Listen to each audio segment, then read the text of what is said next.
for this. How are you all? Good. Good. Great. Thank you very,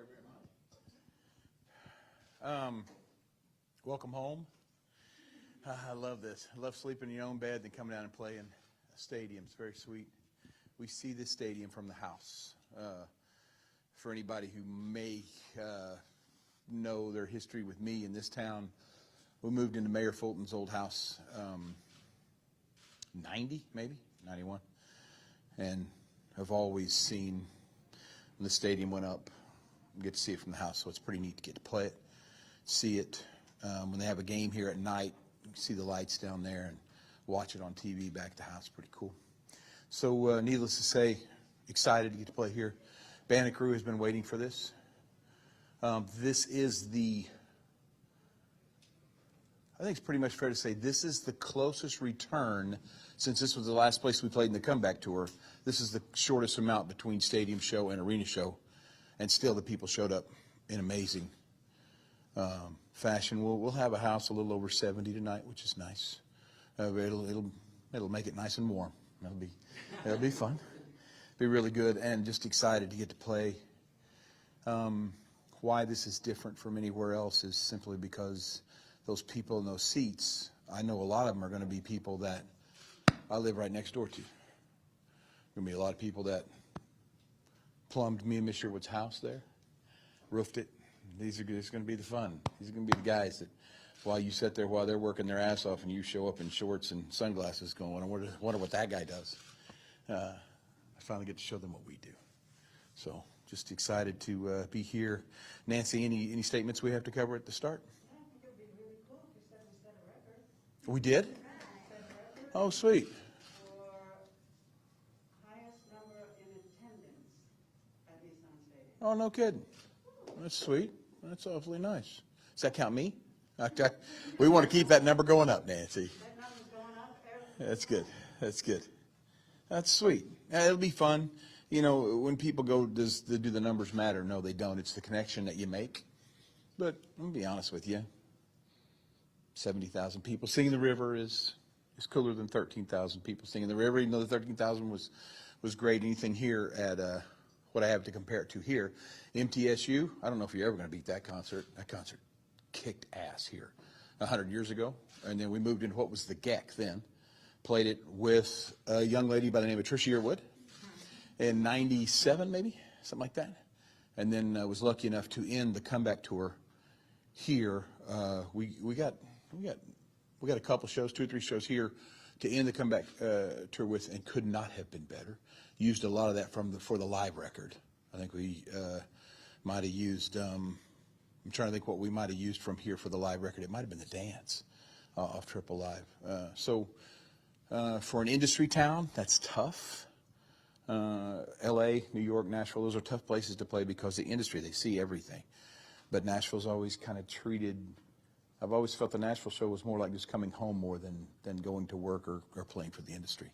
So I hope tonight is no exception. I feel better talking with you. Yes, ma'am? Ben will not forgive me if I do that. The tickets are still on sale.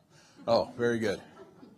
If you guys know Ben Farrell, it don't matter, even if they sell out, he's still working tickets. I'm lucky to have, it's kind of weird when you think, because I see Bob in the room, I see Ben, I see Nancy, Aaron, I see these people that work really hard for my dream. So that's pretty cool. So if any time you guys go, why in the hell does he always say we? Because one chubby guy in a cowboy hat ain't going to get it done, people. It's just not. It takes a whole team, and I'm lucky to be a part of this team. So it's easier for me to talk to you and with you than at you. So if we don't have any announcements we have to make, I would like to open it up for questions. We're going to do one-on-ones afterward anyway, right?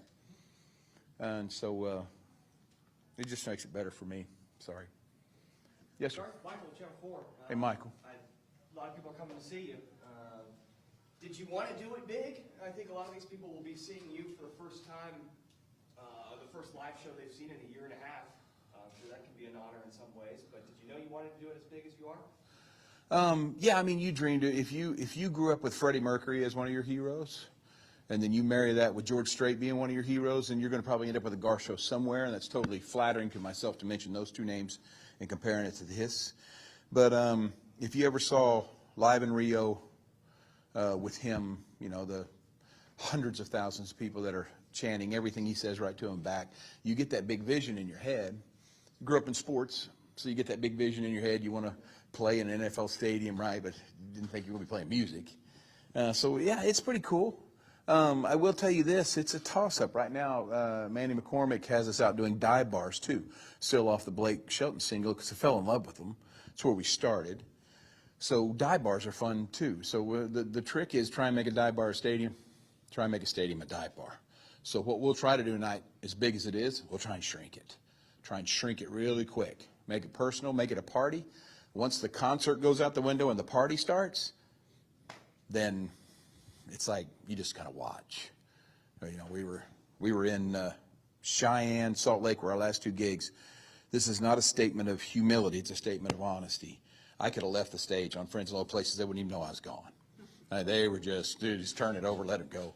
It's so much fun. And so with as much old stuff now that we're lucky to have, these people seem to know lyric, and they know verses and everything. So you'll see tonight, I'll know within the first 2 sentences of the second song, because we'll open with a song from the newer part of our career, and then the second song will be the old stuff, just to see where we're gauging, see how this place, if they know their Garth music or not, or what years they know of it. And I do have a mic for anyone else that has questions. Thank you. What is your name? Beth. Hi, Miss Beck. How are you? I didn't recognize you in the mask. Sorry. Well, I wanted to ask See, you, with this whole COVID thing, things are constantly evolving. Mm-hmm. I was not wearing my mask and ready to go to concerts, and now I keep having second thoughts on everything. And is that something that you are constantly watching? Because you're obviously packing record numbers of people into shows, albeit outdoors. But what is your thought and take on all that? yeah, well, the first thing you do is, here's a saying that I love to live by, especially during the COVID time. All you can do is all you can do. Make sure you do that, right? So let's talk about who gets priority. State rules, stadium rules, follow all those. Then you have your in-tour rules, right? We personally are mask mandated until January of 22. So no matter what happens, unfortunately, it looks like it's coming back to masks. So we might even have to bump ours up even more. I don't know how you bump it up even more. We're all vaccinated. Everybody's here. So that's the best that you can do. How long will we get to do this? Here's the important thing. Our job is to gather people in mass numbers. If that's a bad thing, then we need to stand down, right? And that's what we'll do. And it'd be an honor. As much as I hate to do it, it'd be an honor because you feel like you're doing your part. So we were lucky enough to survive last year. We'll pull together and survive this year if everything shuts down. And I will tell you this, what you're going to see tonight, it's going to kill you, man. What you're going to see tonight is a joy I've never seen. You're going to see, it's got nothing to do with me. It's got something to do that tonight, people go, hey, this is where we belong. And you'll see it, you'll hear it in their voices. The first time that thing reverberates off the side of the stadium and they hear the river back in their own ears or hear themselves singing, then it's just going to get bigger and bigger. It's going to be beautiful. My wish is that tonight we do everything safe so we can enjoy it, not sit in the stands being scared. That's what I hope tonight is. When you come in here, let it all go. We'll probably do a video before, too, talking about masks. And the video that we did in Cheyenne and Salt Lake, we did a thing just saying, hey, if you see somebody in a mask, don't look odd at them. If you see somebody not wearing a mask, don't look odd at them, because we're all coming out of this at our own speed, and so let's respect one another. So that'll be the plea for tonight. Yes, ma'am? It's tomorrow. Oh, tomorrow. Thank you. I'm so excited. I'm just so excited. It's felt like Saturday every freaking day this week, man. I just can't wait for game day. And you know what's going to happen when that happens. When you can't wait for game day, then you get a game day and you can't do nothing right. That's just how it is, but it'll be fun. They've always let me kind of screw up and still be okay. Yes, ma'am. Can I have the mic, please? Thank you. Given the symbiotic nature of your shows, this is what we've seen for you for years, but coming out of COVID and coming out of the pandemic and people getting to be together, is it possible that you and the audience are melded even more tightly than you have in the past? Yeah. Symbiotic. Give me another word so I can... Giving back and forth. That, you know, you feed off them, we feed off you. The exchange, you betcha. But I think the thing Scarson, I think the thing for this, the whole reason why, is there is a bridge now between us that is unbreakable, and that bridge is gratefulness, right? The people you love hopefully have made it through. We've all made it through, and we hope this thing is setting back here, but if it's not, we've been through this before, and we'll get through this next one, right? So I think that's it. I think the more togetherness kind of feel, that we all feel that, hey, everybody did their part, hopefully, and now we're all here to kind of celebrate and do this thing that we were talking about. If we can just let it go for 2 hours. Be safe, but have fun. I can hear you fine through these, and I can hear you fine without them. So I think, yeah, I think that bridge is tighter. It is for me. And you know me and you've known each other for a while, and I hope I'm not an asshole. I don't take things for granted. But no matter how much you didn't take things for granted, you have to be grateful that, oh my God, I'm getting to play music again. Outdoor with all these people showing up. That's a sweet, sweet thing to get to be a part of for me. Yes, ma'am. Opry is Yes. opening. Can That's we pretty- know more about that? that's Is pretty it freaking cool. is it Sure. the circle? Is it the mic? What's happening? Yeah, I and can tell what you can we everything, expect? but I don't think I'm supposed to, right? Oh, okay. Well, whatever Yeah, I know Nancy will let you exactly tell what's us. going to happen. It's great. Whatever Nancy will let you tell us then. Yeah, I don't think we can say anything. Let's put it this way. So the main thing is the Opry is still going on Saturday at the Grand Ole Opry House. That's the main thing. This is a slice of the Grand Ole Opry. So people that's never seen it, they're going to see it here. For the Opry's, unless I misunderstood Mr. Rogers, the Opry has never been in Nissan Stadium. That's an honor. And try not to forget. I'll give you a little hint, okay, of one person that's going to be on there. Don't forget, I'm an Opry member. And so is your wife. Wow. See, I didn't say that. She did. It was me. It was my fault. Yeah, so I'm really proud. Okay. Hello, sir. Hello, Miss Cindy.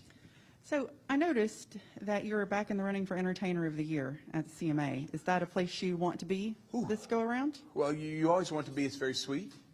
I don't know what I can say because, that everything's got an NDA with if you're involved in that process. So the fact that you mentioned it, not me, I'd like the record to be on there. But I don't want to take a spot in that final five. Not saying we'd ever make it there. But still, the stand is still the same. Last year, I don't know how they even decided, so we wanted to get out of that. And then this year, we were lucky. Ben Farrell worked 24 hours a day during the whole COVID, every day, to make sure that the second that it was possible to go out, we were set up. So let me explain something that a gentleman that's in the business said. Before the Salt Lake City on sale, there were 2 tours that had decided to go out. Friday that on sale went, it set a record for Ticketmaster, not just the artist, Ticketmaster. There were 17 tours announced in that next week. So we all felt like the green light was here. It's good, but everyone is, we're very fortunate. We're very lucky. And so I don't think anything's changed for us. We felt this would be the way we made the statement last year, that between this year and especially if the tour ends in the summer of 22, if it ends in the gig that I'm praying and hoping it has for the last 5 years, then it'll be the biggest gig of our career. So my thing is still the same. I've been very, very lucky. 7 is my favorite number. Been very lucky to win it. Now I want to watch. I want to see this next wave come up, and you know how I feel about guys like Luke Combs and stuff, how hard he's working to keep traditional country music in here. I'd love to see him have a great night with a lot of these other young artists as well. So Ashley McBride and these people, I just adore them and worship them. Did that answer your question? Yes, sir. Thank you. Yes, sir. Hey, Garth, Brian McFadden, longtime fan, first-time question asker of Garth Brooks. I'm really excited to be here. It's my first time at Nissan. I'm super stoked to see you. I haven't seen you since '97 at Central Park. Did your mom bring you or what? I mean, Yeah, you don't even I was just a look old baby enough DJ to- way back in those days. But I got to tell you, man, we all know that. But a question I have to ask is, I know Trisha, your wife, the Queen, is your soulmate. Who's your swole mate? Because you're jacked. My swole mate. Your Yeah, swole mate. Jack. Because I got to tell you, there's some rumors going around, I may have started them, that you might be going back into baseball. Oh, you know you what? look like 1999, 2000 Garth Brooks. I tell you what, thank you very much. I could play baseball a lot better than I did. Well, on the 20th anniversary, we went and played for the Bucks, my team. And I was, probably 50 pounds heavier than this right now. I could play a lot better today than then. Just getting around, I just didn't know how much it got away from me.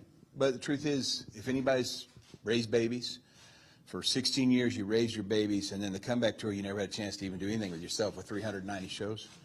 And so the stadium tour, it started coming, the break, the 20 pandemic started coming, and you realized, man, this would be a good chance for the window to happen, just if it can happen again, because I'm like 300 years old, right? So it's like, does this happen this late in your life? So right now I'm just enjoying it. Sunday, I'll probably be back up to about 300 pounds again. Trust me, if there's anybody that can be, I'm the guy. That's very sweet. Thank you. Yes, sir. Hey, Garth. Billy Dukes with Taste of Country. Yeah, Billy. Your tours have continuously gotten bigger and bigger here, and you alluded to maybe something next summer that's as big as you've done. What do you do after that? Is there a bigger level, or maybe you shrink? Yeah. I tell you what, man, a dive bar tour, just dive bars, would be fantastic. Because try to remember, the first gig you ever played was Starwood Amphitheater at a place called June Jam, right? Or the Spam Jam is what it was. It wasn't June Jam. We played June Jam like 2 years later. Spam Jam played out there. 5 of the 7 guys that were on stage will be on this one. I like that.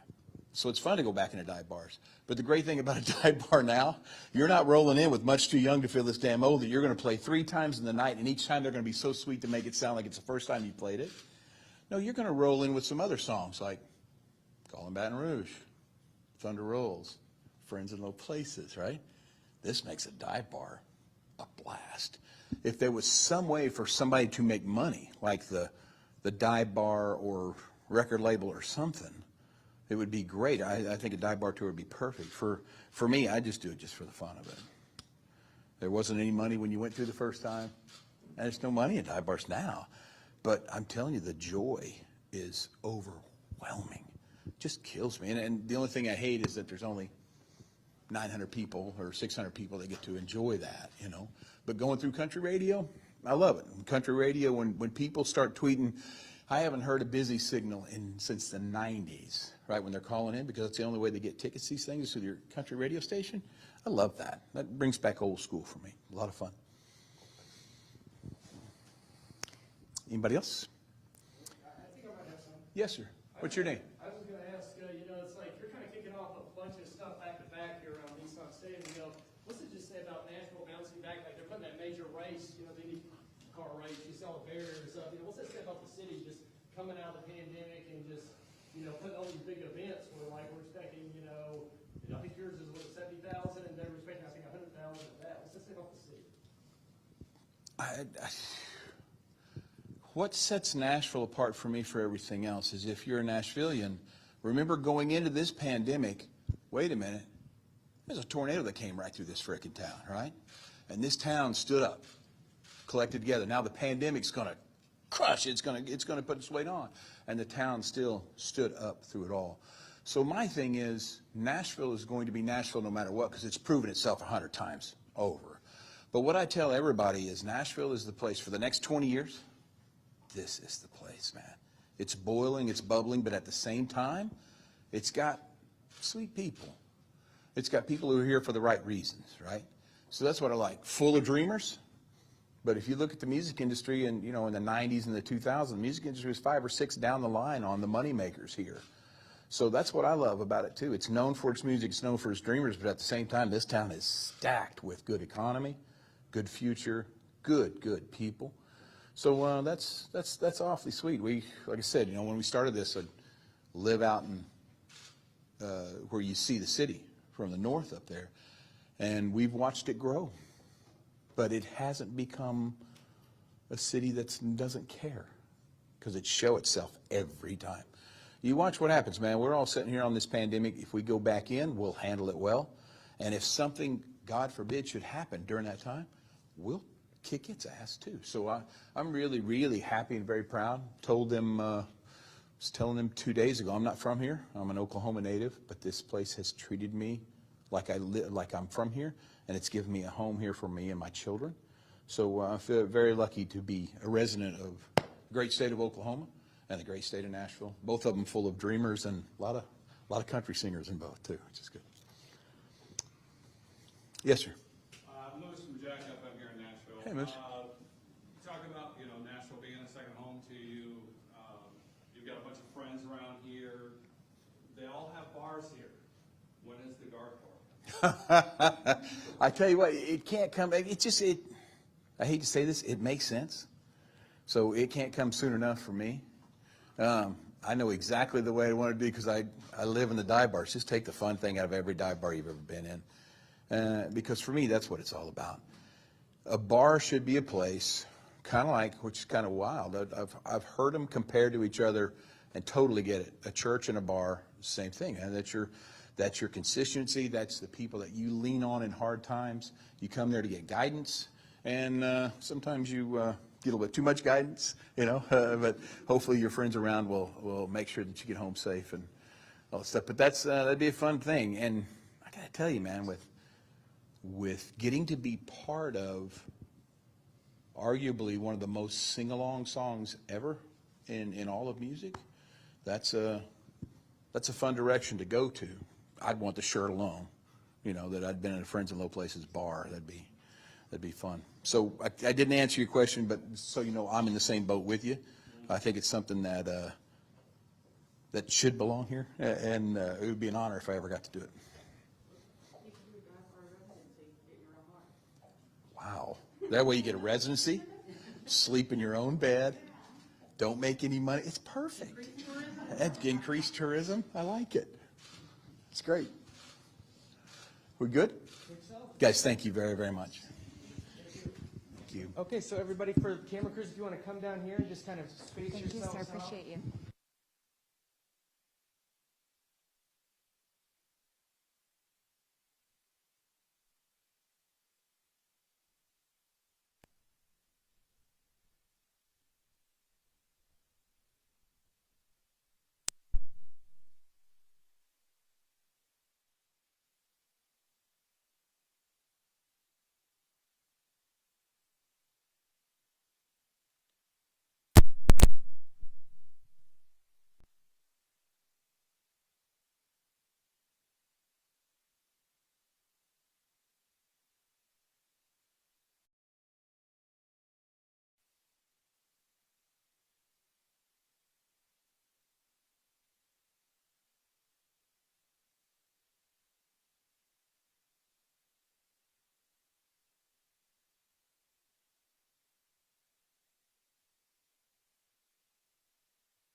Gucci.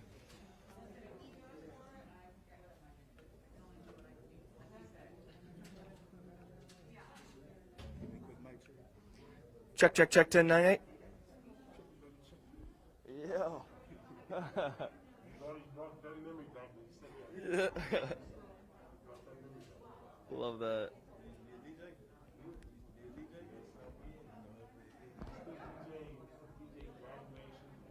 Cool. Cool. But that's fine. Gotta get the crowd response, man. They love it.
Like a stick mic? Yeah. Let's do that. It's right in my phone.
Check, check, check. 1098 765.